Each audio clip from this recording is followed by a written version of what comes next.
وَيَسْتَفْتُونَكَ وہ فتویٰ مانگتے ہیں آپ سے، یا جو ہے مضارع کا ہے، یا مضارع کا ہے، ٹھیک ہے، اور ظاہر آپ کو پتا ہے وہ کے لیے ہے، جمع ہے، جمع کی علامت واو نون ہے، یستفتون وہ فتویٰ مانگتے ہیں، کا ضمیر ہے تجھ سے، یستفتونا کا وہ فتویٰ مانگتے ہیں تجھ سے، استفتا سے ہے، استفتا ہوتا ہے فتویٰ مانگنا، فتویٰ دینا، فن نسائی عورتوں کے معاملے میں، ان نساؤ کو حرف جر فی نے زیر دے دی اور نسائی کر دیا، وہ آپ سے عورتوں کے معاملے میں فتویٰ مانگتے ہیں، کیا فتویٰ مانگتے ہیں یہ ابھی نہیں بتایا، یہ سوال کا جواب آئے گا تو پتہ لگ جائے گا۔ اے نبی صلی اللہ علیہ وسلم، یہ آپ سے پوچھ رہے ہیں عورتوں کے معاملے میں، فتویٰ مانگ رہے ہیں کہ اس معاملے میں کیا کریں، کس معاملے میں؟ دیکھیے، کوئی کہہ دیجئے اللہ یفتیکم فتویٰ دیتا ہے وہ تم کو، کم تمہیں، یفتی وہ فتویٰ دیتا ہے، مضارع ہے، سنگولر ہے، ہی، اللہ فتویٰ دیتا ہے تمہیں، فیہن ان کے معاملے میں، ان عورتوں کے معاملے میں، یہ جو نون مشدد ہے نا یہ نون تانیث ہے، یہ نون تاکید نہیں، یہ مؤنث کا نون ہے۔ ان سے کہہ دیجئے کہ ان عورتوں کے معاملے میں اللہ تمہیں فتویٰ دے گا، وما جو یتلا پڑھا جاتا ہے۔ اب دیکھیے پیش آ گیا تو یہ کیا ہو گیا؟ پیسو وائس، تلا یتلو کا پیسو وائس ہے، یتلا جو پڑھا جاتا ہے، مجہول ہے نا، پڑھنے والے کا ذکر نہیں ہے، پڑھا جاتا ہے، علیکم تم پر، فی الکتابی کتاب میں، فی یتامى النساء یتیم لڑکیوں کے بارے میں۔ اب ابھی سوال کا جواب نہیں آیا، ابھی جو پیچھے اللہ نے احکامات دیے تھے وہ ریمائنڈ کروائے جا رہے ہیں۔ اللہ کہہ رہے یاد کرو جو کچھ تم پڑھتے ہو اپنی کتاب میں یتیم خواتین کے بارے میں، یتیم بچیوں کے بارے میں، پڑھا نا یتیم بچیوں کے بارے میں، اللہ نے کہا کہ یتیم بچیوں کے حقوق ادا نہیں کر سکتے تو ان سے شادیاں مت کرو، البتہ دوسری خواتین سے تم 4 تک شادیاں کر سکتے ہو بیعت پر۔ سورہ نساء کے شروع میں پہلا موضوع یہی تو پڑھا تھا۔ تو اللہ کہتے ہیں یتیم بچیوں کے بارے میں اس کتاب میں تم پڑھتے ہو نا، وہ احکامات یاد رکھنا۔ التی وہ جو، لا نہیں، تو نہ ہننا دیتے تم ان کو، ماں جو کتبہ لکھ دیا گیا، لہنہ ان کے لیے، تم انہیں وہ حق نہیں دیتے جو اللہ نے ان کے لیے لکھ دیا ہے، یعنی ان کا حصہ نہیں دیتے۔ یتیم بچیوں کا مال لوگ اکثر کھا جاتے ہیں نا، ایک تو یتیم اور اوپر سے لڑکیاں، تو پھر ہوتا ہے نا ایسا۔ تو لہٰذا اللہ رب کریم نے کہا کہ تمہیں جو حکم دیے گئے خواتین کے بارے میں پہلے ان کو یاد رکھو، جو بچیاں تمہاری زیر کفالت ہوں اور یتیم ہوں تو ان کا حق مت کھانا، میں تمہیں اس بارے میں پہلے کہہ چکا ہوں کہ ان بچیوں کو ان کا حق دے دو۔ واہ اور ترغبونا تم رغبت رکھتے ہو، ان کے تن کی ہننا تم ان سے نکاح کر لو۔ اچھا اس کے دونوں طرح سے ترجمہ بنتا ہے، یوں بھی کہ تم رغبت رکھتے ہو کہ ان سے نکاح کر لو، اور یوں بھی کہ تم رغبت رکھتے ہو کہ ان کا نکاح نہ ہو، ماں غائب بھی ہو جاتا ہے ان کی صورت میں نا۔ تو لہٰذا یہ نفی میں بھی ہے اور اثبات میں بھی ہے، دونوں طرح سے مفہوم ایک ہی آتا ہے۔ اما عائشہ صدیقہ رضی اللہ تعالیٰ عنہ فرماتی ہیں کہ اگر کسی کی کسٹڈی میں یتیم بچی ہوتی، اس کے پاس مال بھی ہوتا اور وہ حسین بھی ہوتی، تو وہ کوشش کرتے کہ اس سے شادی خود کر لے تاکہ اس کے مال سے بھی فائدہ اٹھائیں اور جمال سے بھی فائدہ اٹھائیں۔ اور اگر بچی کسٹڈی میں ہوتی اور صاحب مال ہوتی اور بدصورت ہوتی تو وہ کوشش کرتے کہ اس کا نکاح کہیں بھی مت ہو تاکہ ہم اس کے مال کو استعمال کریں اور کوئی ایسا بندہ نہ ہو جس کے مال کا مطالبہ کر سکے۔ تو اس آیت کے دونوں ہی مفہوم کہیں آپ کو ملے گا، تم یہ رغبت رکھتے ہو کہ ان کا نکاح نہ ہو، تو بالکل ایسا ہو سکتا ہے، یہ گرامیٹیکلی ترجمہ درست ہے، اور یہ بھی ترجمہ بالکل درست ہے کہ تم یہ رغبت رکھتے ہو کہ تم ان سے نکاح کر لو، تو یہ ترجمہ بھی گرامر کی روح سے بالکل درست ہے، دونوں طرح درست ہے، اور مفہوم میں بھی کوئی فرق نہیں آتا۔ اما عائشہ صدیقہ رضی اللہ تعالیٰ عنہ نے دونوں حوالوں سے بیان کیا، اور اللہ نے بھی یہ جو ہے وسعت رکھی، یہ بیان کی وسعت ہے، یہ اختلاف نہیں، ٹھیک ہے۔ بات یہ ہے کہ یتیم بچیوں کو مجبور کرنا کہ وہ انہی سے شادیاں کر لیں یا ان کے بیٹوں سے کر لیں، اور وہ نہیں کرنا چاہتی، کسی وجہ سے نہیں کرنا چاہتی، تو ان کو مجبور کرنا تاکہ ان کا مال ہڑپ لیں، یا ان کی شادی میں رکاوٹ پیدا کرنا اس لیے کہ ان کا مال ہڑپ لے، دونوں چیزوں کو منع کر دیا گیا۔ دونوں چیزوں کو روک دیا ہے. مال کی خاطر یتیم بچیوں کو ملکیت مت بنا. اگر معروف طریقے سے اپنے بچے کے ساتھ شادی کرے تمہارا بچہ اچھا ہے وغیرہ تو اور بچی کی بھی اس میں بھلائی ہے اور وہ آمادہ بھی ہے تو ٹھیک ہے, اور اگر نہیں تو جبر نہیں کیا جا سکتا. فرض کریں بچہ اچھا بھی ہے, آپ کی نیت بھی نیک ہے, بچی کہتی میں نے نہیں کرنی یہاں شادی. ہوتے ہیں نا بعض اوقات کہ حالات رویہ اچھا ہوتا ہے لوگوں کا, مگر یتیم بچیوں پر ترس کی ایک کیفیت ہوتی ہے. اور فرض کریں کوئی بچی نہیں پسند کرتی تو کہتی ہے میں نے نہیں کرنا, سب کچھ ٹھیک ہے میں نے نہیں کرنا, تو پھر کیا ہے, جبر نہیں ہوگا. کیونکہ رسول اکرم صلی اللہ علیہ وسلم نے فرمایا کہ بچیوں سے, کنواری بچیوں سے شادی کے معاملے میں رائے لو, اگر وہ خاموش ہو جائیں تو یہ ان کا قبول کا اظہار ہے, لہٰذا ان کا نکاح کر دو. اگر وہ انکار کر دیں تو اس رشتے کے لیے دباؤ مت ڈالو, مطلب ان کے لیے اور رشتہ دیکھو. تو نیت نیک بھی ہو, لڑکا اچھا بھی ہو, اگر بچی کہتی ہے میں نے نہیں کرنا تو آپ جبر کر کے نہیں کریں گے, جبر نہیں ہے. اور اگر ویسے ہی خرابی ہے, یہ ان کے بچہ ہی آوارہ ہے یا اور کوئی بات ہے, یا آوارہ نہیں ہے مگر بچی کی جائیداد کی خاطر کر دیں تو وہ تو پھر اللہ دلوں کے حال جانتا ہے. تو مناسب جگہ پر بچی کا رشتہ کریں. یہ اللہ پچھلے جو احکامات ہیں وہ ریکال کرا دے, ریمائنڈ کرا دے. والمستضعفین, اور وہ جو کمزور سمجھے جاتے ہیں, من الولدانی, بچوں میں سے, یعنی ان کے حقوق بھی ادا کرو, یتیموں کے جو کمزور بچے ہیں اور اپنا حق طلب نہیں کر سکتے. تو آپ کو پتہ ہے یتیم تو ہوتا ہی وہ بچے جو نابالغ ہو, بالغ کا باپ مر جائے تو وہ تو یتیم نہیں ہے. تو جو بچے ہیں بہت چھوٹے ہیں, 6 سال کا 7 سال کا, اس کو پتہ ہی نہیں ہے میرے باپ کا کیا مال ہے. اب بڑا ہوا, اب چچا مکر گیا کہ تیرا پیو تو کچھ چھڑ کے ہی نہیں گیا سی, تو وہ بیچارہ اتنا کم سن تھا کہ وہ کیا کہہ سکتا, وہ چپ کر جائے گا. تو اللہ فرماتے ہیں ان کا حق مت کھاؤ, کیونکہ جس کا حق ہے وہ کمزور ہو سکتا ہے, مگر اللہ جو سب کا والی ہے وہ یتیم کا بھی والی ہے نا, تو وہ کمزور نہیں. تو اللہ کی جواب دہی کی وجہ سے حقوق کی ادائیگی پوری کرنی چاہیے. وان, اور یہ کہ تقومو, تم قائم رہو, یتامہ, یتیموں کے معاملے میں بالقسط, انصاف پر. اور تمہیں یہ بھی حکم دیا گیا کہ یتیموں کے معاملے میں انصاف پر قائم رہو. آپ نے پڑھا نا کہ اللہ نے کہا کہ یتیموں کی اصلاح کے لیے جو مناسب ہے وہ کرو. تو اللہ نے کہا انصاف پر قائم رہو. انصاف کیا ہے, ان کی اصلاح کرنا. فرض کریں کوئی یتیم کو بگاڑنے کے لیے اسے لاڈ دیتا ہے بہت زیادہ, نہیں پڑھتا تو خیر ہے, یہ یتیم ہے اس کو کچھ نہیں کہنا, گڈیاں اڑائے, نیت اور ارادہ یہ ہے کہ یہ ان پڑھ جاہل رہ جائے اور اصلاح کی نہ رہ کے جائیداد سنبھال سکے, یا اس کو نشے کی لت لگا دینا, یا اسے بری صحبت میں ڈال دینا. یہ بھی تو طریقے ہیں, دنیا میں بہت کچھ ہوتا ہے. میری نظر سے کیس ایسا گزرا, لا کے زمانے میں ایک ایسا کیس نظر سے گزرا جس میں اسی قسم کا سلسلہ تھا.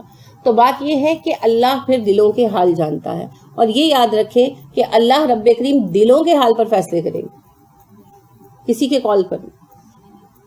دل کے جو کیفیت ہے اسی پر فیصلے ہوں. ٹھیک ہے, تو اللہ نے کہا کہ میں تمہیں کہہ چکا ہوں کہ یتیموں کے معاملے میں انصاف پر قائم رہو. تفصیلی احکام آپ نے نساء کے پہلے 2 رکوعوں میں پڑھے. وما, جو بھی تفعلوا تم کرو گے, من خیر, نیکی میں سے, فإن اللہ, تو بے شک اللہ, کانا ہے, بھی اس کو, علیمن, جاننے والا. جو کچھ بھی نیکی تم کرو گے اللہ اس کو جاننے والا ہے. یعنی نیکی کر کے اشتہار لگانے کی ضرورت نہیں ہے. اگر اچھا کام کیا ہے اور واقعی نیت صحیح ہے تو وہ رب کریم جانتا ہے. اگر آپ نے اچھا بھی کیا اور لوگ آپ کو برا کہتے ہیں, بالکل فکر مت کریں, اللہ جانتا ہے آپ نے اچھا کیا. علی رضی اللہ عنہ نے کہا نا, میں نے آپ کو علی رضی اللہ عنہ کا قول سنایا تھا کہ تم اچھے ہو اور لوگ تمہیں برا کہیں, یہ بات اس سے بہتر ہے کہ تم برے ہو اور لوگ تمہیں اچھا سمجھیں. کیونکہ اللہ لوگوں کے اقوال پر فیصلے نہیں کرے گا, اللہ دل کے حال پر فیصلے کرے گا. لہٰذا آپ نے اگر اچھا کیا ہے, اگلے نے اس کو مس انڈرسٹینڈ کیا یا آپ کے بارے میں بدگمانی رکھی, آپ پریشان مت ہو. اللہ جانتا ہے آپ نے اچھا کیا. اللہ دلوں کے حال سے بھی باخبر ہے اور ہمارے اعمال سے بھی باخبر ہے, دوسرے کے دل کی کیفیت اور حال سے بھی باخبر ہے.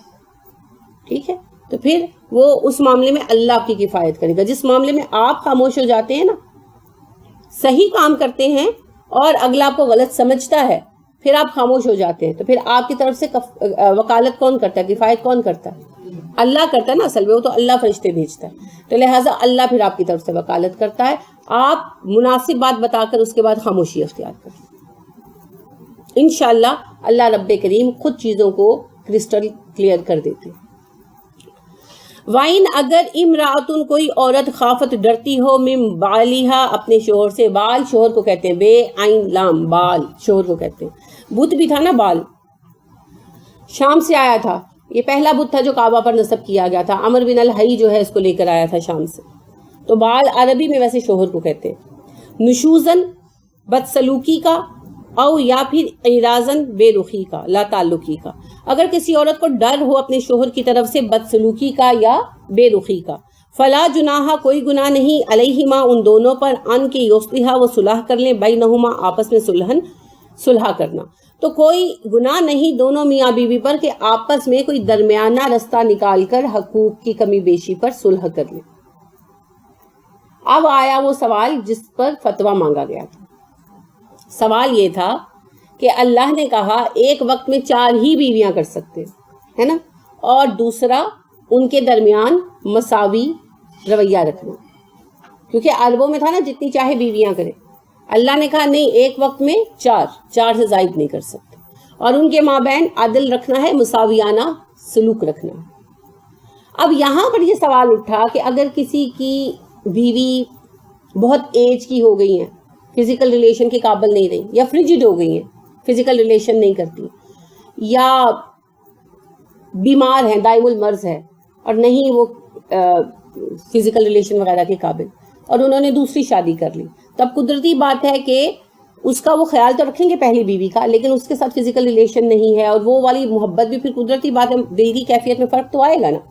یا اگر فرض کریں کسی کی بیوی جھگڑالو ہے، ایک بد زبان ہے، ہر وقت لڑتی رہتی ہے، تو انہوں نے ایک شادی اور کر لی، اب جو دوسری خوش مزاج اور اچھی ہے تو پھر ظاہر ہے کہ اس کے ساتھ محبت پیار زیادہ بڑھ جائے گا۔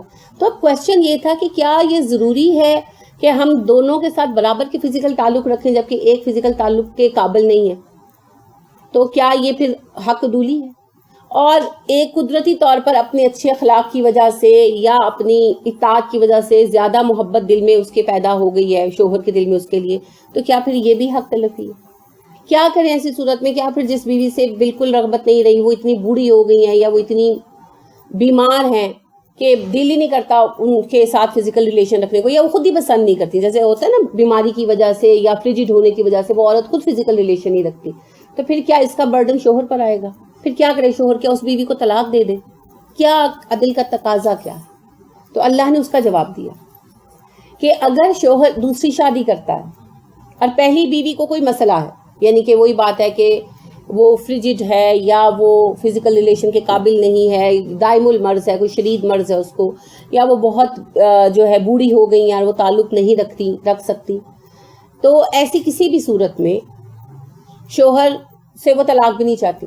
اگر تو وہ طلاق لینا چاہتی ہیں پھر تو معاملہ الگ ہو گیا، وہ رہنا بھی شوہر کے ساتھ چاہتی ہیں، تو پھر شوہر کے لیے اور بیوی کے لیے یہ جائز ہے کہ وہ آپس میں طے کر لیں کہ ٹھیک ہے بھائی میرے ساتھ تم نہ فزیکل ریلیشن رکھو، مجھے ضرورت نہیں ہے، یعنی میں نہیں چاہتی، تو اس طرح کی اگر کوئی ڈیل میاں بیوی آپس میں کر لیں تو اس پر گناہ نہیں، لیکن یہ نہیں ہے کہ شوہر اس کو بالکل چھوڑ دے، بے وارثہ کر دے، یہ مطلب نہیں۔ آپس میں کسی معاملے پر وہ اگر دونوں رضامندی سے باہم رضامند ہو جاتے ہیں تو پابندی نہیں ہے۔ اس کی میں ایک مثال آپ کو پیش کرتی ہوں رسول اکرم صلی اللہ علیہ وسلم کی زندگی سے۔ حضرت سودا سے آپ نے شادی کی تھی نا اماں خدیجہ کے بعد، تو حضرت سودا اس وقت ہی 70-71 سال کی تھی، تو مدینہ آئیں تو پھر بالکل ہی بوڑھی ہو گئی ظاہرہ، تو آپ صلی اللہ علیہ وسلم نے جب 1-2 نکاح فرمائے تو حضرت سودا کو فکر ہوئی کہ مجھے طلاق نہ دے دیں۔ آپ نے ایسی کوئی بات نہیں کی تھی، انہیں یہ گمان ہوا کہ یعنی کہ میں اتنی بوڑھی ہوں، فزیکل ریلیشن کے لائق ہی نہیں ہوں، تو آپ مجھے طلاق نہ دیتے، تو انہوں نے آپ کو کہا کہ اللہ کے نبی صلی اللہ علیہ وسلم مجھے یہ خوف آتا ہے کہ کہیں آپ مجھے چھوڑ نہ دیں، تو میں اپنا دن جو ہے نا وہ عائشہ کو گفٹ کرتی ہوں، تو بس آپ نے مجھے کبھی چھوڑنا نہیں ہے، میں یعنی کہ آپ کی بیوی کی حیثیت سے ہی مرنا چاہتی ہوں۔ تو آپ صلی اللہ علیہ وسلم کی آفر قبول کر لی، ٹھیک ہے، یہی بات یہاں پہ کہی جا رہی ہے، ٹھیک ہے، کہ میاں بیوی آپس میں، یعنی کہ بیوی کی بھی رضامندی ہونی چاہیے۔ اس کا مطلب یہ نہیں ہے کہ شوہر بلا وجہ بیوی کو کہے کہ بھی میں تمہیں تب رکھوں گا جب تم مجھ سے فزیکل ریلیشن کی ڈیمانڈ نہ کرو، یہ نہیں بتایا جا رہا، یہ بتایا یہ جا رہا ہے کہ اگر کسی وجہ سے بیوی فزیکل ریلیشن کے قابل نہ ہو کسی بھی وجہ سے اور وہ آپس میں کوئی سیٹلمنٹ کر لے تو کوئی حرج نہیں، اور دونوں کی طرف سے رضامندی ہونی چاہیے۔ اچھا بیوی بھی یہ شرط نہیں لگا سکتی کہ شوہر کو کہے کہ اگر تم نے دوسری شادی کرنی ہے تو مجھ سے کوئی تعلق نہیں رکھو گے، تب دوسری شادی کر لو، یہ نہیں کہا اللہ نے۔ یہ دونوں طرف میاں اگر کہے تو بھی غلط ہے اور حرام اور ناجائز ہے، اور بیوی یہ شرط رکھے تو بھی حرام اور ناجائز ہے. ہاں دونوں کے درمیان یہ رائے طے پا جائے. کس وجہ سے؟ اس وجہ سے کہ بیوی کو ضرورت نہیں ہے. وہی بات ہے کہ عمر میں بڑی ہو گئی یا اور کوئی ایسی ہو گئی. آپ کو پتہ ہے بعض بیماریاں ایسی ہوتی ہیں کہ عورتوں کے اندر جو ہے خواہش ختم ہو جاتی ہے، ہو جاتا ہے، بچوں کے معاملے میں بھی ہو سکتا ہے. تو ایسا کوئی سبب ہو یا کوئی ایسی بیماری لگ گئی تو وہ اس بیماری کی وجہ سے بیڈ ریڈن ہے، مستقل فالج ہو گیا یا کچھ ایسا، تو اس میں پھر ظاہری بات ہے فزیکل ریلیشن کی حاجت ہی نہیں رہتی، وہ باڈی ڈیڈ ہو جاتی ہے. تو ایسی صورتوں میں وہ آپس میں جو ہے وہ سیٹلمنٹ کر سکتے ہیں، پابندی نہیں. وَالصُّلْحُ خیر، اور صلح تو بہتر ہی ہے. یعنی ایسی صورت میں بھی طلاق کے لیے مت بھاگو، اگر کوئی رستہ نکلتا ہے تو نکال لو، کیونکہ صلح بہرحال بہتر ہے. آپ دیکھیے اگر ایک عورت فریجڈ ہو گئی، اس کو فزیکل ریلیشن کی حاجت ہی نہیں رہی، طلب ہی نہیں رہی، اور وہ شوہر سے اکتاتی ہے، ان باتوں سے مجبور ہو کر شوہر دوسری شادی کر لیتا ہے، ٹھیک ہے. اب وہ کہے کہ اچھا تم نے دوسری شادی کر لی تو مجھے طلاق دے دو، تو گھر چھوڑنا پڑے گا، بچے چھوڑنے پڑیں گے. نئی زندگی کا آغاز کس بنیاد پر ہوگا؟ کوئی بنیاد نہیں ہے نا، کیونکہ عمر بھی یہ گزر چکی، اور میاں بیوی کے رشتے کی بنیادی ضرورت جو ہے وہ ہے سیکشل ریلیشن، جس کی ان خاتون کو نیڈ ہی نہیں ہے. تو پھر کیا نیا سٹارٹ کیا لیں گی؟ عمر بھی گزر گئی، صلاحیت بھی ختم ہو گئی، جس کی وجہ سے میاں بیوی کا رشتہ بنتا ہے وہ قوت بھی ختم ہو گئی. تو پھر بیچاری اب کیا کریں گی؟ تو خسارے میں رہی نا. اسی لیے اللہ کہہ رہے صلح بہتر، بجائے اس کے کہ گھر چھوڑ کر طلاق لے کر بچے چھوڑ کر اپنا پوری زندگی کا ایسٹ ہوتا ہے نا گھر عورت کا، عورت اپنی پوری صلاحیتیں لگاتی ہے تب جا کر ایک گھر بنتا ہے. میاں کما کر لاتا ہے، گھر عورت بناتی ہے. تو وہ اس گھر کو چھوڑ کر نکل جائے خالی ہاتھ، تو یہ تو عورت کے نقصان کی بات ہے. لہٰذا اللہ فرما رہے ہیں بہتر صلح ہے، کیونکہ تمہیں فزیکل ریلیشن کی ضرورت نہیں ہے، یا تم کسی وجہ سے قابل نہیں ہو. جیسے میری ایک جاننے والی خاتون ہے، وہ بہت زیادہ موٹی ہو گئی، یعنی ایج بھی ان کی اتنی نہیں تھی، بہت ہی زیادہ موٹی ہو گئی، یعنی اوبیسٹی کی پیشنٹ ہو گئی، اور ان کا موٹاپا کنٹرول بھی نہیں ہو رہا، بڑھتا ہی جا رہا تھا. تو وہ اپنی موٹاپے اور اس وجہ سے یہ فزیکل ریلیشن وغیرہ کے وہ اس طرح لائق نہیں رہی، تو ان کے شوہر نے دوسری شادی کر لی. تو بہت فیملی میں کوہرام مچا، اور کچھ لوگوں نے کہا کہ طلاق لے لو طلاق لے لو. تو خیر ان خاتون نے نہیں لی بچوں کے لیے. تو وہ مجھ سے یہ بات کر رہی تھی کہ سب کہہ رہے ہیں تو میں لے لوں. تو میں نے ان سے یہی بات کی کہ میں نے کہا آپ نیا سٹارٹ کیا کریں گی؟ ایک تو آپ کی عمر گزر چکی، بچے آپ کے جوان ہو چکے ہیں، اور جو ساری عمر فصل پالی بچے، اب آپ ان کو چھوڑ کر جائیں گی، اور آپ اس قابل نہیں رہیں گے. جو آپ کا شوہر آپ کے ساتھ اتنے سالوں سے ہنسی خوشی جی رہا تھا، پچھلے چند سالوں سے وہ آپ سے اوب گیا، تو نیا کوئی مرد آپ کو کیسے ایکسیپٹ کرے گا؟ تو آپ کا سٹارٹ کیا ہوگا؟ میاں نے تو سٹارٹ لے لیا نے، بچوں کے لیے بھی مسئلہ نہیں ہے، جوانے شادیاں ہو جائے گی، زندگی شروع ہو جائے گی. آپ کا سٹارٹ کیا ہوگا؟ جبکہ آپ کا میاں آپ کو کہہ رہا ہے کہ میں آپ کے حقوق پہ کوئی کمی نہیں کروں گا، اور فزیکل ریلیشن تو آپ کا پہلے ہی ختم ہو چکا تھا. پھر ان کو میری بات اللہ کے فضل سے سمجھ آئی، سمجھانے والی ذات تو اللہ کی ہے.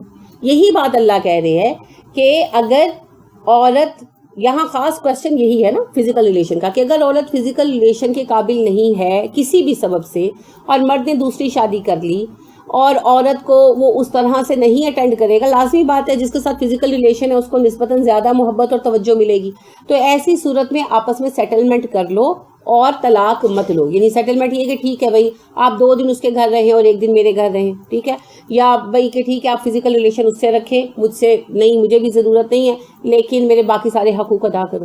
تو گھر چھوڑ کر جانے کی نسبت اپنے اسی شوہر کے ساتھ رہنا زیادہ بہتر، کیونکہ نیا سٹارٹ زیرو سے ہوتا ہے، وہ بہت مشکل ہوتا ہے. ٹھیک ہے، تو یہاں اللہ کیا فرما رہے ہیں؟ ناگوار صورت میں بھی، مشکل حالت میں بھی طلاق نہ لینا زیادہ بہتر. اور اگر حالی و صلح خیر کو لیا جائے تو اس میں پھر یہ ہے کہ آپ کی پوری زندگی میں جو بھی معاملات پیش آئیں ان میں صلح سب سے بہتر.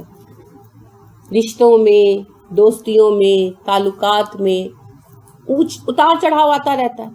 تو جہاں بھی آپ کا جھگڑا ہو، ناراضگی ہو، تو کوشش کریں کہ معاملہ خیر پر ختم ہو اور آخر کار تعلقات بحال ہو جائیں. وقت تو لگتا ہے، لیکن اپنی طرف سے پوری کوشش کریں اور دوسرے کے لیے دعا کریں اور معاملہ اللہ کریم پہ چھوڑ دیں.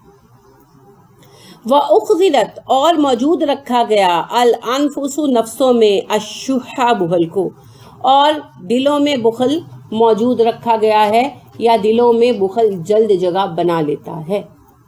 یعنی انسان اپنے فائدے کے لیے حریص ہے تو دوسروں کے معاملے میں بخیل ہو جاتا ہے، دوسروں کو خیر دینا کم پسند کرتا ہے، دوسروں کے معاملے میں تنگ دلی ظاہر کرتا ہے. تو عورت کی طرف سے اس معاملے میں جو خصوصی معاملہ چل رہا ہے تنگ دلی یہ ہے کہ وہ خود فزیکل ریلیشن کے قابل نہ ہو، کام میاں کی جو ہے تقاضے کے قابل نہ ہو پورا کرنے کے، اور پھر شوہر کو دوسری شادی بھی نہ کرنے دے یا اس کے ساتھ جھگڑے یا اس بنا پر طلاق لے کہ بھئی میں بے شک اس قابل نہیں ہوں مگر تم نے دوسری شادی کیوں کی. جیسے آپ دیکھیں کہ ہمارے یہاں نارمل رواج ہے کہ اگر کسی کی بیوی کا اولاد نہیں ہو سکتی، وہ اس قابل نہیں ہے، تب بھی کوئی مرد دوسری شادی کر لے تو وہ کہتے ہیں اینو طلاق، ساڈی کڑی نوں طلاق دے. ہوتا ہے نا ایسے. تو یہ عورت کی طرف سے تنگ دلی ہے کہ اس کے اندر یہ صلاحیت نہ بھی ہو کہ وہ شوہر کی ضروریات اور مقاصد کو پورا کر سکے، تب بھی وہ شوہر کو پریشان کرے. اور مرد کی طرف سے تنگ دلی یہ ہے کہ اگر عورت میں کوئی کمی ہے اور شوہر نے شادی کر لی اور عورت نے ایکسیپٹ کر لیا اور وہ کہتی ہے کہ ٹھیک ہے میں تمہیں چھوڑنا نہیں چاہتی، اور وہ اپنے کچھ حقوق چھوڑ کر یعنی سیٹلمنٹ پر راضی ہے، تو اس کے بعد وہ مزید تنگ کرے. چونکہ وہ طلاق نہیں چاہتی تو اس کو اور ستائے، خرچہ بھی نہ دے، کپڑا بھی نہ لے کر دے. تو یہ پھر مرد کی طرف سے تنگ دلی. تو اللہ فرما رہے تنگ دلی بخل جو ہے یہ نفسوں کے اندر رکھا گیا ہے، یہ جلدی قابو پاتا ہے، مگر اس کو سب سائڈ کر کے کرنا کیا ہے؟ سخاوت، احسان. تو یہی حکم ہر رشتے کے متعلق ہے. یہاں خصوصیت سے بیان آیا ہے مگر عمومیت سے ہر معاملے میں. جب بھی آپس میں معاملت ہو کوشش کریں کہ بخل کو بیچ میں نہ آنے دیں. وَإِنْ اگر تحسنوا تم احسان کرو، وَتَتَّقُوا اور تقوی اختیار کرو، فَإِنَّ اللَّهَ تو بے شک اللہ کانا ہے بما تعملون جو عمل تم کرتے ہو ان سے خبیراً باخبر.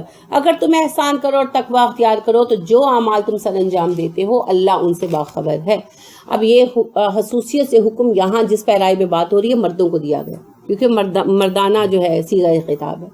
تو مردوں کو حکم دیا گیا کہ ایسی مصورتوں میں تم احسان کرو اور اللہ سے ڈرو، کیونکہ مرد پاور میں ہوتے ہیں نا گھروں میں، تو لہٰذا کہا گیا کہ ان کو جب تم رکھو تو پھر احسان کے ساتھ رکھو اور ان کے معاملے میں اللہ سے ڈرو، کیونکہ تمہیں طاقت دی گئی ہے نا، عورتوں پر حاکم بنایا گیا، گھر تو مرد کا ہوتا ہے اصل میں. تو اس وجہ سے کہا کہ ان کے ساتھ احسان کرو، ان کے ساتھ تقویٰ کا رویہ اختیار کرو، اللہ سے ڈرو اور حسن سلوک کرو، تو پھر تمہارے نیک اعمال سے اللہ باخبر. یہ تو خصوصی حکم ہے. عمومی حالات میں بھی یہی حکم ہے، جب کوئی مسئلہ بنے تو پھر احسان اور تقویٰ کا رویہ اختیار کرو. ٹھیک ہے، تو جتنا ممکن ہو سکے کریں، اپنی طرف سے احسان اور تقویٰ اختیار کریں، دوسرے کی طرف سے ہماری ذمہ داری نہیں ہے. کوشش کرنی چاہیے اور نہ ہو سکے تو پھر اللہ مالک. ولن ہرگز نہیں تستطیعوا تم استطاعت رکھتے ان کے تعدلوا تم عدل کرو بین النسائی عورتوں کے معاملے میں، ولو حرصتم اگر تم حرص بھی کرو تو تم چاہو بھی تو تم عورتوں کے معاملے میں پورا عدل نہیں کر سکتے. عدل ہوتا ہے نا پورا. اچھا، اس سے بعض لوگوں نے یہ نتیجہ نکالنے کی کوشش کی کہ اللہ نے کہا کہ عورتوں کے ساتھ نکاح کرو، ایک سے زیادہ تم کے مابین عدل کرو، اور یہاں کہا کہ تم چاہ کر بھی عدل نہیں کر سکتے، تو اس کا مطلب یہ ہے کہ اللہ نے نکاح ایک سے زیادہ کی اجازت نہیں دی. یہ بات درست نہیں ہے کیونکہ بات ختم نہیں ہوئی. آپ دیکھیں ولو حرستم کے بعد ابھی جملہ رکا نہیں ہے، جملہ چل رہا ہے. کہا فلا تو نہ، ولو حرستم اگرچہ تم خواہش بھی کرو، فلا تو نہ تمیلو تم مائل ہو جاؤ، کل المیلی پوری طرح مائل ہونا، فتذروہا اور تم چھوڑ دو اس کو، کل معلقاتی معلق کی طرح. تم پورا انصاف نہیں کر سکتے، پورا عدل نہیں کر سکتے 100% عورتوں کے مابین، اگرچہ تم چاہ بھی رہے ہو تو تم پر فرض یہ کیا گیا ہے کہ ایسا نہ کرو کہ ایک کی طرف پورے جھک جاؤ اور دوسرے کو لٹکتا ہوا چھوڑ دو. ٹھیک ہے، سمجھ آ گئی؟ دیکھیں، دو لوگ ہوں نا، آپ کے بچے بھی ہوتے ہیں تو آپ کو کسی ایک سے زیادہ محبت ہوتی ہے، وہ لے جاتا ہے. شکل کی وجہ سے، شرارتوں کی وجہ سے، اطاعت کی وجہ سے، کوئی بھی سبب ہو سکتا ہے. اسی طرح ایک بندے کی دو بیویاں ہیں، دونوں سے فزیکل ریلیشن بھی ہے. اب اس میں ایک جو ہے وہ زیادہ حسین ہے، ایک کم حسین ہے، تو قدرتی بات ہے جو حسین ہے وہ زیادہ اچھا لگتا ہے. اچھا، ایک کا اخلاق زیادہ اچھا ہے، زیادہ خوش مزاج ہے، اور دوسری ہر وقت لڑتی جھگڑتی رہتی ہے، تو جو خوش مزاج ہے اس کی طرف دل جھکے گا نا. اب ایک جو ہے وہ اطاعت گزار ہے، جو کہا کر لیا، دوسری ہر بات پر بحث کرتی ہے، تو پھر جو اطاعت گزار ہے اس کی طرف دل جھکے گا.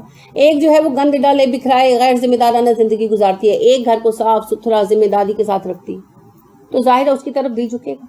ایک سے اولاد نہیں ہوئی اور ایک سے ہوئی, یا دونوں سے اولاد ہوئی, ایک نے اولاد کی تربیت بڑی اچھی کی, وہ باپ کی بہت فرما بردار ہیں, باپ کی خدمت گزار ہے, اور ایک جو ہے وہ باپ سے بدتمیزی کرتے ہیں اور ماں کی طرح یہ زبان درازی کرتے ہیں, تو جو جس نے بچوں کی تربیت اچھی کی دل ان کی طرف جھکے گا.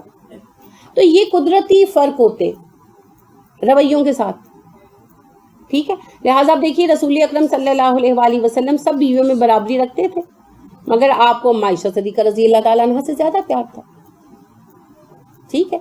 اور دوسری طرف آپ یہ بھی دیکھیں کہ آپ صلی اللہ علیہ وآلہ وسلم سب بیویوں میں برابری رکھتے تھے, مگر جب حضرت سودا نے اپنا دن خود گفٹ کر دیا حضرت عائشہ کو, تو آپ نے اس بات کو قبول کر لی, ہے نا. تو بات یہی ہے کہ دل کی کیفیت جو ہے نا اس پہ فرق ہوتا ہے. کوئی اپنی اطاعت کی وجہ سے زیادہ پیار لیتا ہے, یہ اولادوں میں بھی ہوتا ہے, یہ دوستوں میں بھی ہوتا ہے. جو دوست زیادہ ہمدرد ہے, ہر مصیبت کے وقت سر پہ کھڑا ہے, تو پھر اس کے ساتھ زیادہ تعلق ہو جاتا ہے. اس کا مطلب فرق نہیں ہوتا, یہ عدل نہیں ہوتا, یہ تو قلب کی کیفیت ہے, اور اس کے آدھا حصہ جو ہے نا وہ دوسرے کا ہوتا ہے. یعنی کہ جو سامنے والا ہے وہ جتنی محبت دیتا ہے, وہ جتنی بات مانتا ہے, وہ جتنی اطاعت لیتا ہے, اس کی وجہ سے پھر اس کی قدر جو ہے وہ دل میں بڑھتی جاتی ہے. تو یہی اللہ نے فرمایا کہ تم عورتوں کے معاملے میں 100% انصاف نہیں کر سکتے. تمہیں حکم یہ دیا گیا ہے کہ جب ایک سے زیادہ شادیاں کرو تو ایک کی طرف پوری طرح مائل ہو کر دوسری کو معلقہ مت چھوڑ دو کہ وہ بے وارث ہی ہو جائے. ایسے نہیں کرنا, دونوں کے حقوق ادا کرو, دونوں کو دنیاوی اعتبار سے یعنی خرچہ ان چیزوں میں برابر رکھو. باقی دل میں اگر کسی کی محبت زیادہ ہے تو اس میں اگلے کا اپنا بھی حصہ ہے, اور یہ تو قلب کی کیفیت ہے.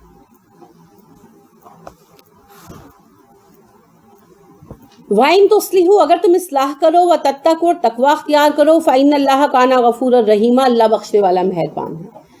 اب رشتوں کے معاملے میں یہاں خصوصیت اسی بیک گراؤنڈ میں کہ ایک شخص کی ایک سے زیادہ بیویاں ہیں, وہ اصلاح سے چلتا ہے, یعنی کہ سب کو برابر کے حقوق دیتا ہے. خرچہ ایک جیسا دیا, کپڑے ایک جیسے دیے, رہن سہن ایک جیسا دیا, ٹائم بھی ایک جیسا دیا, اور کسی کے ساتھ زیادتی نہیں کی. تو یہ جو چھوٹی موٹی فروگزاشت ہے, کسی وقت بے خیالی میں ہو گئی, کسی وقت غصے میں ہو گیا کوئی بات, تو ایسی چھوٹی موٹی غلطی اللہ کہتے ہیں میں خود معاف کر دوں گا, میں بخشنے والا ہوں, مہربان. یہی معاملہ دوسرے رشتوں میں بھی ہے. رشتے ہوں, اولادیں ہوں, بہن بھائی ہوں, سہیلیاں ہوں, طالب علم ہوں, بچے ہوں, سب کے ساتھ انصاف رکھیں, سب کے ساتھ باہمی رویہ یکساں ہونا چاہیے. تو یکساں رویہ رکھیں گے, اپنی طرف سے پوری اصلاح اور جو یعنی معاملات ہیں ان میں پوری طرح برابری رکھیں گے, تو پھر اگر کہیں غیر شعوری طور پر یا غلطی سے کوئی اونچ نیچ ہو جاتی ہے تو اسے اللہ کریم پھر معاف فرما دیں گے. وَإِن, اور اگر یتفرقا, دونوں الگ الگ ہو جائیں, یغنی اللہ, غنی کر دے گا اللہ, کلن, ہر ایک کو, من سعتہ, اپنی وسعت کے ساتھ. اور پھر اگر نہیں کوئی طریقہ نکلتا صلح کا, اصلاح کا کوئی طریقہ نہیں نکل رہا, میاں بیوی اکٹھے نہیں رہ رہے اور متفرق ہو گئے, طلاق لے لی, الگ الگ ہو گئے, تو ٹینشن نہ لو, اللہ دونوں کو اپنی وسعت سے غنی کر دے گا. اصل بات کیا ہے, تم صرف ایک دوسرے پر منحصر نہیں ہو, تمہارا والی اور سرپرست میں ہوں. دیکھیے اللہ کہہ رہے ہیں وَقَانَ اللَّهُ وَاسِعًا حَكِيمًا, اللہ وسعت والا ہے, حکمت والا. تو یہاں اگر دنیا میں کوئی کسی کو کسی طرح کا سہارا دیتا ہے, جیسے شوہر بیوی کو سہارا ہی دیتا ہے نا, ماں باپ اولاد کو سہارا دے رہے ہوتے ہیں, بیوی بھی شوہر کو سہارا دے رہی ہوتی ہے گھر چلا کر, تو کوئی اس گمان میں نہ رہے کہ اگر وہ دوسرے کو چھوڑ دے گا تو وہ زمین پر آ گرے گا. اصل سہارا تو اللہ کی ذات ہے. اگر اللہ نے کسی کے لیے آسانی منتخب کر لی ہے, پیسے کی یا گھر کی یا رشتے کی, تو اللہ کریم آپ کے بغیر بھی اسے کسی دوسرے واسطے سے دے دیں گے, کیونکہ کائنات اسی کی ہے. وہ وسعت والا بھی ہے اور حکمت والا بھی ہے. وہ مسبب الاسباب ہے, وہ اسباب کو پیدا کرتا ہے, اور وہ یہ حکمت بھی رکھتا ہے کہ سبب کو یوز کیسے کرنا ہے. لہٰذا اگر ایک بندہ کسی بھی معاملے میں کسی دوسرے کو سپورٹ کر رہا ہے اور اس معاملے میں وہ پیچھے ہٹتا ہے تو کچھ نہیں ہوگا. اللہ دوسرے ذریعے کے ساتھ, کسی دوسرے فرد کے ساتھ, کسی دوسرے راستے سے اس کے لیے مدد بھیج دے گا, کیونکہ اس نے سب کے کام کرنے, وہ رب ہے. تو کوئی بھی کسی بھی معاملے میں یہ گمان نہ کرے کہ میں یہ کام کروں گا تو اگلے کا یہ کام ہوگا. کوئی بھی میں نہیں کروں گا تو اس کا کیا بنے گا. کرنے والے اللہ کی ذات. سب کے کام ہوتے اور اللہ کروا دیتے ہیں جب اللہ نے فیصلہ کر لیا. تو پھر وہی دعا آ گئی نا جو رسول اکرم صلی اللہ علیہ وسلم کے بعد پڑھا کرتے تھے. اللہم لا مانع لما اعطیت ولا معطی لما منعت ولا ينفع ذا الجد منک الجد. اللہ جسے آپ دینا چاہیں اسے کوئی محروم نہیں کر سکتا، جسے آپ محروم کرنا چاہیں اسے دینے والا کوئی نہیں ہے. آپ کے سامنے کسی کی ذات کی کوئی حیثیت نہیں. وَلِلَّهِ اللہ کے لیے ہے ما فی السماواتی جو آسمانوں میں ہے وما فی الارض جو زمین میں ہے. اللہ نے بات بھی واضح کر دی مزید کہ میں کہہ رہا ہوں کہ میں وسعت دوں گا، دونوں کو غنی کروں گا، اس لیے کہ زمین و آسمان میری ملکیت ہیں، میں جسے جو چاہوں گا دوں. تو جب بھی زندگی میں کسی معاملے میں فیلئر ہو پریشان مت ہو، کیونکہ اللہ رب کریم کا وعدہ ہر انسان کے لیے ہے. اگر آپ صحیح ہیں، اگر آپ سچ پر کھڑے ہیں، اگر آپ تقوی پر کھڑے ہیں، اگر آپ نے زیادتی نہیں کی، کیونکہ بعض اوقات پتہ ہے کیا ہوتا ہے، کوئی زیادتی نہیں کر رہا ہوتا، فریقین دونوں میں سے کوئی بھی زیادتی نہیں کر رہا ہوتا.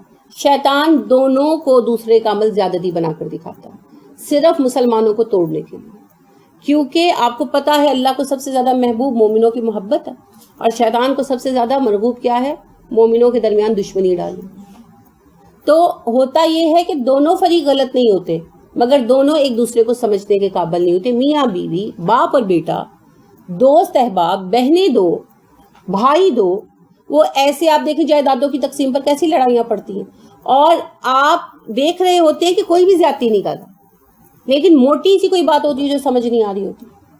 وہ شیطان جو ہے نا دماغ باندھ دیتا ہے، وہ آنکھوں پر پردہ ڈال دیتا ہے. دونوں فریق ایک دوسرے کی حقیقت نہیں سمجھ پا رہے ہوتے، ایک دوسرے کو بلیم کر رہے ہوتے. یہ کیوں ہوتا ہے؟ وہ جو اللہ نے کہا وَأُخْزِرَتُ الْأَنفُسُ الشُّحَّ، دلوں میں بخل ہے، وہ بخل غالب آ جاتا ہے. اس وقت وسعت قلبی سے کام لیں، اور یہ یقین رکھیں کہ آپ کو اگر اگلا زیادتی کر کے بھی چھوڑ رہا ہے، آپ کا رب نہیں چھوڑے گا اگر آپ تقوی پر کھڑے رہیں گے. تو پھر اللہ ساری کمیاں پوری کر دیتا، سب راستے کھول دیتا ہے، کیونکہ زمین و آسمان اللہ کی ملکیت ہے. اللہ کی ملکیت، کوئی آپ سے کچھ نہیں لے سکتا اور کوئی آپ کو کچھ دے بھی نہیں سکتا. سب یہ تو اللہ کے بنائے ہوئے ذرائع ہیں. اگر ہم ایک ذریعہ غلط چوز کر لیتے ہیں، ہم کر لیتے ہیں، یا شیطان اس کو غلط کر دیتا ہے، غلط بنا کر دکھا دیتا ہے، وہ ایک ذریعہ ٹوٹ جاتا ہے. اللہ اور ذرائع عطا کرے. بس تھوڑا حوصلہ رکھیں. اور بنیادی مسئلہ یہ ہے کہ جب یہ مسئلہ سامنے ہو اس وقت تقوی کی حدود کراس نہ کریں. مگر یہ مشکل کام ہے. مشکل آتے ہی ہوتا یہ ہے کہ ہم دل چھوٹا کر دیتے ہیں تو ایک دوسرے پر الزام ڈالنا شروع کر دیتے ہیں. اگر ہم یہ چیز سے رک جائیں نا، اور ہم صبر کر لیں، رک جائیں. صبر کا معنی ہے نا رکنا. کس بات سے رک جائیں؟ تنگ دلی سے، ایک دوسرے پر الزام ڈالنے سے. اور اس کو تقدیر سمجھ کر ایک دفعہ قبول کر لیں اور اللہ سے مدد مانگے تو اللہ بہت راستے کھولتے ہیں. اس نے تو اسباب پیدا کرنے ہیں، وہ مسبب الاسباب ہے. بس اللہ ہمیں وسعت قلبی کی توفیق دے. تو یہی اللہ بتا رہے ہیں کہ اگر میاں بیوی الگ ہو گئے، اگر پارٹنرز الگ ہو گئے، اگر بھائی الگ ہو گئے، اگر باپ اور بیٹا الگ ہو گئے، اگر کوئی بھی چھوڑ کر الگ ہو گیا، پریشان مت ہو، کائنات میری ہے. جب تم تقوی پر کھڑے رہو گے میں تمہیں بہت دوں گا، غنی کر دوں گا تمہیں اپنی وسعت سے. تم میں سے کوئی نہیں رلے گا. شرط صرف یہ ہے کہ اپنے دل کو سنبھال لو بس. وَلَقَدْ بلا شک و شبہ وَصَّيْنَا ہم نے وصیت کی الذین ان لوگوں کو اوتوا الکتابہ جو کتاب دیے گئے من قبلکم تم سے پہلے وَإِيَّاكُمْ تمہیں بھی وصیت کر رہے ہیں ان اتقوا اللہ اللہ سے ڈرتے رہو، اللہ کا تقوی اختیار کرو. اب یہ دیکھیں پچھلی بات سے جڑی ہوئی بات ہے کہ جب بھی تمہیں کوئی چھوڑ دے، تمہیں اکیلا کرے، پریشان مت ہو. میں تمہیں سب کچھ دوں گا، تمہیں بے نیاز کر دوں گا. کائنات میری ملکیت ہے. جس نے تمہیں چھوڑا وہ تمہیں کسی چیز سے محروم نہیں کر سکتا، تمہارے حصے کی کسی خیر سے محروم نہیں کر سکتا. اگر وہ دھوکہ دے رہا ہے، اگر وہ جھوٹ بول رہا ہے، اگر وہ بددیانتی کر رہا ہے، تب بھی تم پریشان مت ہو. کیوں نہ پریشان ہو؟ کیونکہ میری کائنات ہے، میرا ہے سب کچھ، میں تمہیں بے تحاشا دوں گا. میرے تم سے صرف ایک تقاضا ہے، صرف ایک تقاضا ہے. یہ تقاضا تم سے پہلی امتوں سے بھی میں نے کیا کہ ان حالات میں تقوی اختیار کرو. اچھے حالات میں تو سارے ہی متقی ہوتے. اگر ایک بندہ آپ کو آ کے کہتا ہے السلام علیکم تو آپ بھی تو وعلیکم السلام ہی کہیں گے، وہ کون سا کمال ہے؟ ایک بندہ آ کے کہتا ہے دفع ہو جاؤ، اس وقت آپ برداشت کریں، یہ تقوی. اچھائی کے بدلے میں برائی تو کوئی جانور بھی نہیں کرتے. اگر آپ جانور، بلی بیٹھی ہو، اس کے کمر پر پیار سے ہاتھ پھیریں گے تو وہ بھی ہاتھ چاٹے گی، ہے نا؟ اس وقت تو وہ بھی برائی نہیں کرتی. تو یہ تو ایک فطرت ہے. اگر آپ کو لگ رہا ہے کہ آپ کے ساتھ برا کیا گیا، اس وقت اللہ کہہ رہے ہیں تم تقوی پر کھڑے رہو. یہی تقاضا میں نے پہلی امتوں سے کیا تھا، یہی تم سے کر رہا ہوں. آزمائش کے وقت تم اپنی جگہ تقوی پر کھڑے رہو. جب تم تقوی پر کھڑے رہو گے تو میں تمہیں دوسرے سے بے نیاز کر دوں گا، کیونکہ کائنات میری ملکیت ہے. ہم پتہ ہے کیوں محروم رہ جاتے ہیں زندگیوں میں؟ آپ دیکھتے ہیں طلاقیں ہوگی، بیویاں رول جاتی ہیں، شوہر بھی رول جاتے ہیں، بچے بھی رول جاتے ہیں، جو خاص بیک گراؤنڈ ہے. اس کے علاوہ پارٹنرز الگ ہوتے ہیں یا بھائی الگ ہوتے ہیں، بڑے گھروں سے نکل کے چھوٹے چھوٹے ٹنے ٹنے گھروں میں آ جاتے ہیں اور ساری عمر رلتے رہتے ہیں. لوگ کہتے ہیں نا اتفاقی کی برکت ہے. نا اتفاقی کی برکت نہیں ہے. جس وقت الگ ہوتے ہیں ایک دوسرے کو ذلیل کر کے، کتا کتا کر کے الگ ہوتے ہیں. کوئی ایک پارٹی بھی تقوی پر قائم نہیں رہتی اس وقت. اگر اس وقت تقوی کا دامن پکڑ لینا، اگر ایک پارٹی نہیں پکڑی، جو پکڑ سکتا ہے وہ تو پکڑے. پھر اب دیکھیں اللہ غنی کریں گے ہی کریں گے. اللہ کا وعدہ ہے، یہ جھوٹا نہیں ہے. اللہ کا وعدہ ہی تو سچا ہے. مگر اس وقت اصل میں تقوی کو کوئی بھی نہیں نہ پکڑتا. اس وقت سارے جوش غضب میں اور غیظ میں وہ ایک دوسرے پر الزامات لگاتے ہیں، بڑے چھوٹے کا احترام بھول جاتے ہیں، سب کچھ بھول جاتے ہیں. اس وقت نہ کسی کو آواز پر قابو رہتا ہے، نہ کسی کو الفاظ پر قابو رہتا ہے، نہ رد عمل پر قابو رہتا ہے. اس وجہ سے پھر اللہ سب کو آؤٹ کر دیتے ہیں کہ سب بدتمیز یہاں سے چلے جائیں. اس وقت اگر اپنے رویوں پر ہم قابو پا لیں گے تو یقین رکھیں اللہ آپ کو دوسرے سے بے نیاز کر دیں گے، اور اللہ آپ کو ایسے ذرائع دیں گے، ایسے ذرائع دیں گے کہ آپ کہیں گے کہ شکر ہے میں وہاں سے چھوٹا اور مجھے یہ ذریعہ ملا. یہ وعدہ ہمارے حق میں کیوں پورا نہیں ہوتا؟ کیونکہ ہم اللہ کی شرط پوری نہیں کرتے. اللہ نے شرط یہ دی، اللہ کہتے تم سے پہلے اہل کتاب کو بھی میں نے یہی کہا، تمہیں بھی یہی کہہ رہا ہوں، یہ ایسے اوقات میں تقویٰ پکڑو. تقویٰ پکڑنا کیا ہے؟ صبر کرنا. اور صبر کیا ہے؟ رولا نہ ڈالنا، بدتمیزی نہ کرنا، مسلمانوں کی طرح، مومنوں کی طرح الگ ہو جانا. ٹھیک ہے؟ تو جب یہ کریں گے نا، پھر آپ دیکھیں انشاءاللہ بیوی بھی اللہ کے فضل سے بہترین زندگی گزارے گی، اللہ اس کے لیے راستے پیدا کریں گے، اور شوہر بھی، اور عام زندگی میں ایک بھائی بھی اور دوسرا بھائی بھی، سب. آپ اس پر میں آپ کو ایک مثال یہ بیان کرتی ہوں. یہ جو ہیں ہمدرد کے بانی حکیم محمد سعید صاحب، ان کا میں نے پڑھا، ان کی آپ بیتی بچوں کے لیے وہ مضمون وغیرہ لکھتے تھے، تو وہ انہوں نے اپنی جاپان کا سفر نامہ لکھا، تو اس کے شروع میں اپنے آغاز کے بارے میں ایک بات انہوں نے لکھی. تو وہ بیان کرتے ہیں کہ میرے والد فوت ہوئے تو بھارت میں ہمدرد دوا خانے کے نام سے بہت بڑا کاروبار تھا اس وقت ان کا، اور پاکستان ابھی نیا نیا تشکیل ہوا تھا.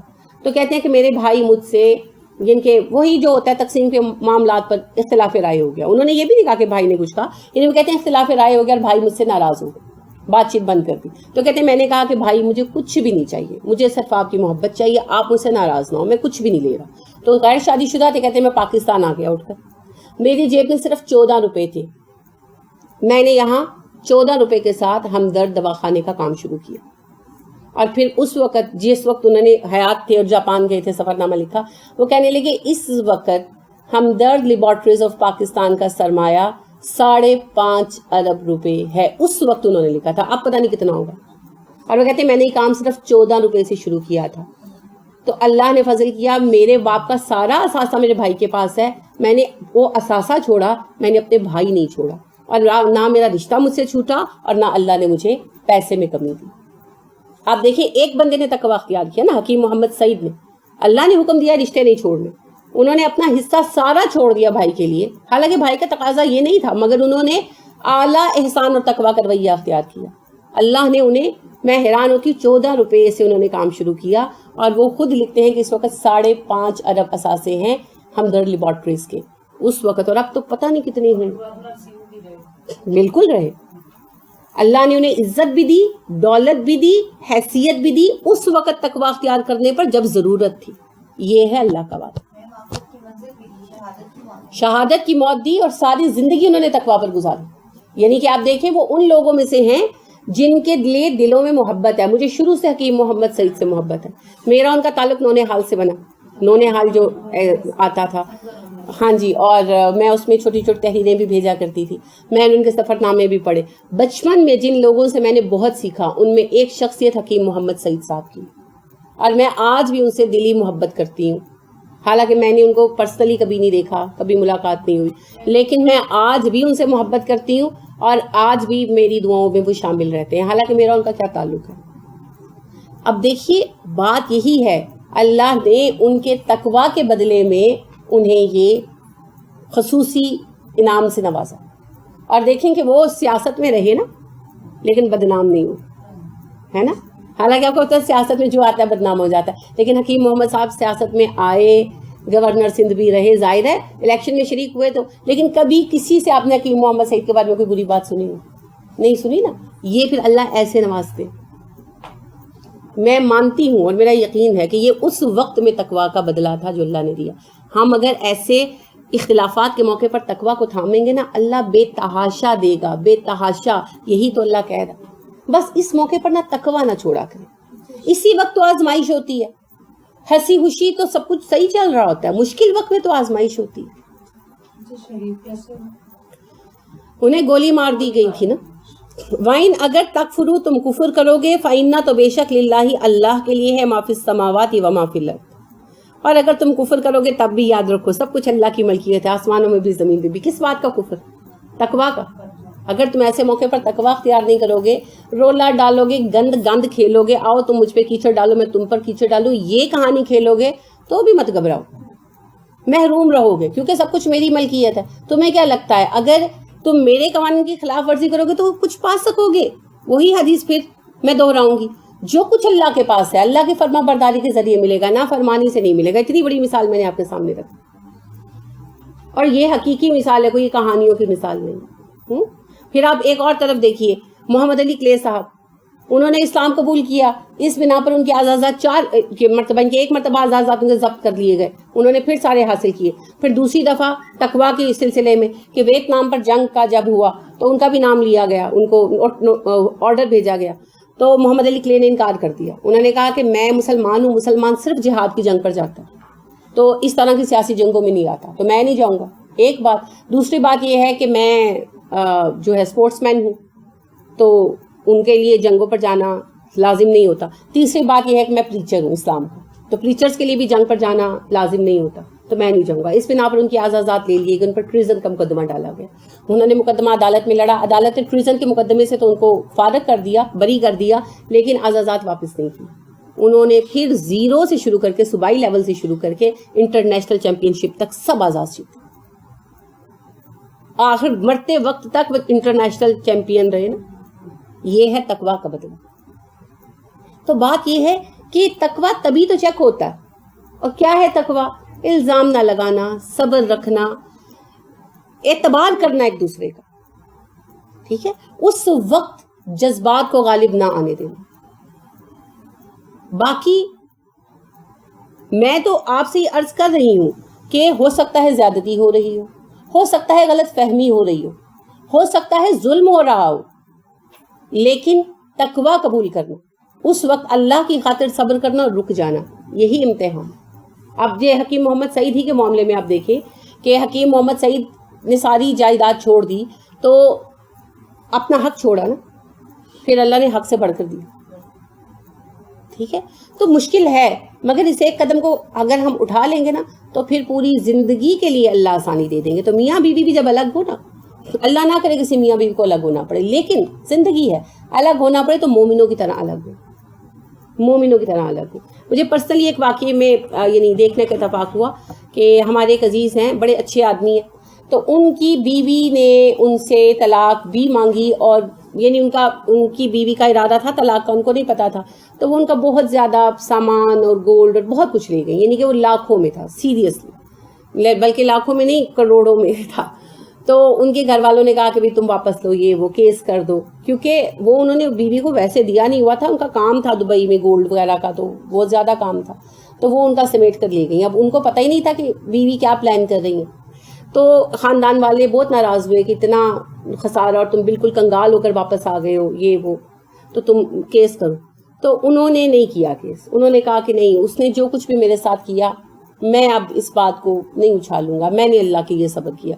تو بڑے لوگوں نے تانے بھی دیے کہ بھئی تم بڑے رئیس ہو، تم یوں ہو، تم وہ ہو. خیر اس اللہ کے بندے نے قرضے لے کر پیمنٹس کی، جو چڑھ گئے تھے ان کے اوپر قرضے، تو کافی ہارڈ ٹائم انہوں نے گزارا، مگر اللہ نے انہیں مالی طور پر بھی اسٹیبلش کر دیا، اور اللہ نے ان کو دوسری بیوی بھی بہت اچھی دی.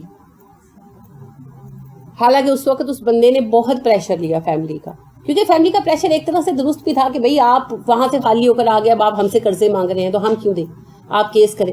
لیکن اس بندے نے اس وقت تقویٰ کا دامن نہیں چھوڑا، کیونکہ تقویٰ کا تقاضا یہ ہے کہ جب دو مومن الگ ہوں تو ایک دوسرے کو گندا کر کے لگنا. لہٰذا آپ دیکھیے کہ جب دو الگ ہوں نا میاں بیوی، تو ایک دوسرے پر گند مت اچھالے، ایک دوسرے کی خامی کو بھی چھپا لے. بہت اچھی بات مجھے لگتی ہے ابن دینار کی. تو مالک بن دینار جو ہیں، ان کی بیوی کے ساتھ کلیش چل رہا تھا ان کا. تو ان کے ایک دوست آئے تو انہوں نے کہا کہ مجھے بتاؤ کیا مسئلہ ہے. تو کہنے لگے کہ میری بیوی کا راز ہے، اور رسول اکرم صلی اللہ علیہ وسلم نے کہا ہے کہ بدترین شخص وہ ہے جو بیوی کا راز لوگوں میں کھول دے، میں آپ کو نہیں بتا سکتا. تو چلے گئے. اب بعد میں طلاق ہو گئی، نہیں صلح ہو سکی. تو وہ دوبارہ آئے، کہنے لگے کہ اب تو بتاؤ کیا ہو گیا جو تم جیسے شخص سے اس نے طلاق لے لی، تم تو اتنے اچھے ہو. انہوں نے کہا جی بات یہ ہے کہ اب وہ ایک اجنبی عورت ہے، اور اللہ نے منع کیا ہے کہ اجنبی عورتوں کے بارے میں مومن گفتگو نہ کریں، میں آپ سے بات نہیں کر سکتا اس معاملے میں. پتہ انہوں نے کیوں کیا؟ تقویٰ کی خاطر. میں کیوں بتاؤں، جو بھی ہوا غلطی ہوئی ان سے ہوئی، ہو سکتا ہے ان کی زیادتی ہو سکتا ہے اللہ بہتر جانتا ہے کس کی زیادتی ہے. تو جو بھی زیادتی ہے اس کو کور کر لینا بہتر ہے، کیونکہ اس طرح سے تقویٰ پنپتا ہے اور اپنا بھی دل بہتر رہتا ہے دوسرے کا. تو جب بھی طلاق کا موقع ہے، اللہ نہ کرے کسی میں بھی آئے، کسی دشمن پر بھی ایسے حالات آئیں، مگر اگر طلاق کا موقع ہے تو پھر مومنوں کی طرح خوش اسلوبی کے ساتھ الگ ہو، کوشش یہی کرنی چاہیے. تو اللہ فرماتے ہیں اگر تم میری اس بات کو نہیں مانو گے، انکار کرو گے، شور و غوغا مچاؤ گے، تب بھی یاد رکھو کائنات میری ہی. وَقَانَ اللَّهُ غَنِيًّا حَمِيدًا، اللہ تو بے نیاز ہے، قابل تعریف. اللہ کو اس بات کی ضرورت نہیں ہے کہ تم اللہ کے فیصلوں پر عمل کرو. اگر تم اللہ کے فیصلوں پر عمل کرتے ہو تو اللہ کی بزرگی اور بڑائی میں کوئی فرق نہیں آتا، اللہ زیادہ بلند نہیں ہو جاتے. میں تو قوانین اس لیے بیان کرتا ہوں کہ تمہارا فائدہ ہو. اگر تم عمل نہیں کرو گے تب بھی اللہ بے نیاز، مت کرو. اور قابل تعریف کیوں ہے؟ ہر وجہ سے. یہاں خصوصیت سے اس وجہ سے کہ وہ قوانین ایسے بناتا ہے جن سے تمہیں فائدہ ہو، اس لیے اللہ قابل تعریف ہے. تو اگر تم نہیں بھی مانتے تو نقصان اپنا کرتے ہو، اللہ قطعی بے نیاز ہے، لہٰذا مان لو تو اس میں فائدہ. تو اس سے پھر اصول کا ڈرائیو آؤٹ ہوا، وہی جو ہم پہلے بھی ڈسکس کرتے ہیں کہ اگر ہم اسلام پر عمل کرتے ہیں تو فائدہ ہمارا ہے، اللہ کریم کا نہیں. جو کچھ بھی ہے ہمارے فائدے کے احکامات ہیں، اللہ ہمیں ہی مصیبتوں اور پریشانیوں سے بچانا چاہتا ہے. پھر وہی بات ریپیٹ ہو رہی ہے، وَلِلَّهِ مَا فِي السَّمَاوَاتِ وَمَا فِي الْأَرْضِ. زمین و آسمان کی ہر چیز اللہ کی ملکیت ہے، ہر چیز اللہ کی ملکیت ہے. وَكَفَى بِاللَّهِ وَكِيلًا، تمہاری کارسازی کے لیے اللہ اکیلا ہی کافی. یعنی اگر اللہ کی راہ پر چلتے ہو اور اس وجہ سے تمہیں کوئی لاس ہو جاتا ہے، پریشان مت ہو، تمہاری کارسازی وہ کریم رب کرے گا، اور ایسی کرے گا کہ جس کی مثال نہیں ہوگی. ابھی میں نے حکیم محمد سعید کی بات سنائی ہے نا، وہ ساری جائیداد چھوڑ کر، جو اس وقت لاکھوں کی تھی، چھوڑ کر 14 روپے جو جیب میں تھے، یعنی وہ کہتے ہیں کرایہ نکال کر، جس دن میں کام کرنے بیٹھا میرے پاس صرف 14 روپے تھے، اور اللہ نے انہیں اربوں روپیہ دیا، اربوں روپیہ دیا. آپ کو پتہ ہے کہ اس وقت جو ہے ہمدرد لیبارٹریز، یہ جو ہے دیسی علاج، اس میں پاکستان کی سب سے بڑی لیبارٹریز ہے. تو بہت لوگ اس پہ اعتماد بھی ماشاءاللہ کرتے ہیں، سائنسی انداز میں چل رہی ہیں. تو آپ دیکھیں پھر اللہ نے کتنا فضل دیا نا، اور شہرت بھی کتنی دی. بحیثیت مصنف بھی اللہ نے ان سے کام لیا، بحیثیت سیاستدان بھی اللہ نے ان سے کام لیا، ہر مد میں اللہ نے ان سے کام لیا. یونیورسٹی بالکل ہمدرد یونیورسٹی بھی بنی. یعنی ہر معاملے میں اللہ نے کام لیا، اور خیر کا کام لیا، علم کا کام لیا، بھلائی کا کام لیا. انہیں بہترین ان کی صلاحیتوں کو بہترین کاموں پر لگوایا. تو آپ دیکھیے کہ یہ پھر بدلا ہوتا ہے کہ اگر تم، اللہ فرما رہے ہیں کہ کائنات میری ہے، لہٰذا میں جانتا ہوں کہ میں نے کس کو کیا دینا ہے، میرے راستے پر چلو گے تو اللہ اکیلا تمہاری کارسازی کو کافی ہے، کوئی نہ ہو تمہارے ساتھ. لیکن شرط کیا ہے؟ بوقت آزمائش تقوی اختیار کرنا، صبر کرنا، رک جانا. اگر اس وقت ہم نے آپا کھو دیا نا تو پھر ہم نقصان اٹھا جاتے ہیں. تو اللہ ہمیں توفیق عطا فرمائے اللہ کے حکم کو ماننے کی اور اللہ کی عنایتوں سے فائدہ اٹھانے کی. آمین. سبحانک اللہم و بحمدک ونشہد ان لا الہ الا انت ونستغفرک ونتوب الیک. السلام علیکم ورحمۃ اللہ وبرکاتہ.